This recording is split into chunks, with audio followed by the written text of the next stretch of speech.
Gifts, don't we love them at Christmas? Yeah. Welcome to Advent Bites, day 23, and maybe you've got some of these. Hopefully, you're going to get. Maybe you're wrapping them and you've got to deliver them or get them to people. It's going to be a little bit more tricky this year, especially if you're planning to visit people and you can't. You're going to have to send them ahead somehow or afterwards. Interesting, the story of the Magi. It would seem that they arrived after the event, sometime after, not on the day. We're not sure exactly when. Estimates vary, but we know they brought gifts.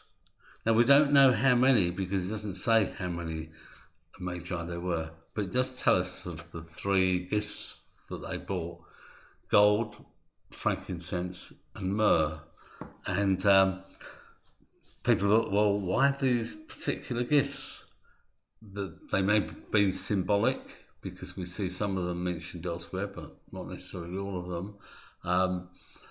They may have had medicinal purposes, although I don't think that's quite true with gold. It might make people feel better to have gold. I don't know. It might, improve their mindfulness or whatever. Knowing that they've got gold, but that's then becomes the nub of the thing, because gold, frankincense, and myrrh all had intrinsic value. So in hard times, you could sell it, and you could get some money for it. I became aware of that. I didn't have a rich background, but we were looked after by our parents who worked hard and provided stuff, and we were very fortunate. But when I first went to Glasgow 30 years ago, there was an area, they said, you must go and visit Paddy's Market. And I thought, whoa, that's at least slightly inappropriate language, if not completely racist.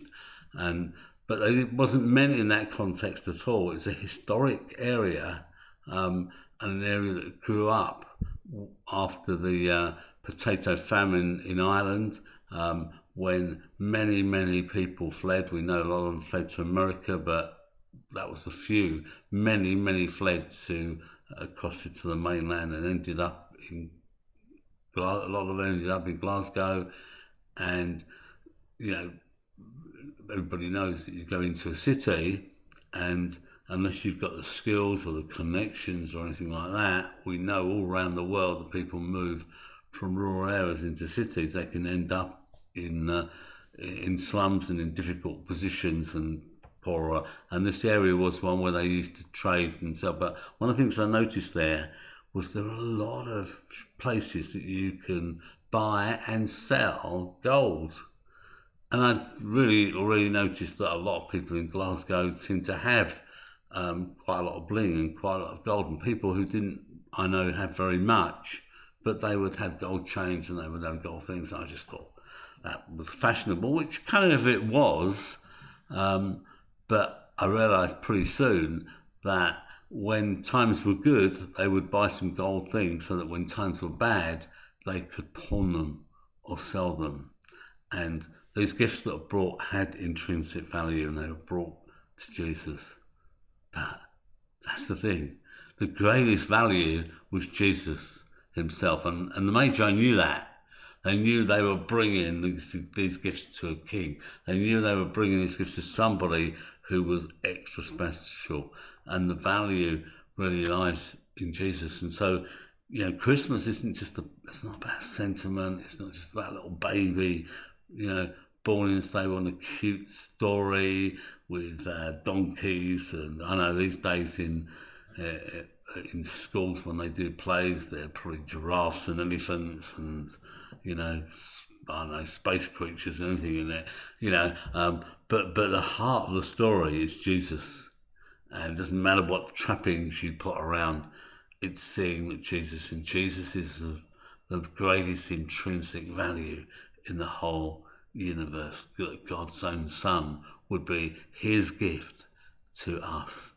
Everything, his heir, in that sense, everything belongs to Christ. And the Bible says that we are co-heirs with Christ through what he's done, through accepting him and believing him. Intrinsic value, that God sent us a gift of greatest value. So why don't you unwrap? It's an old well-worn phrase, but it's true. Why don't you unwrap Jesus this Christmas, and you'll be unwrapping Jesus for the rest of eternity. God bless you. Have a great day. I think I'm off this morning to have a shave, maybe. Certainly off to get some last minute things. All right, bless you, and I look forward to catching up with you tomorrow, Christmas Eve.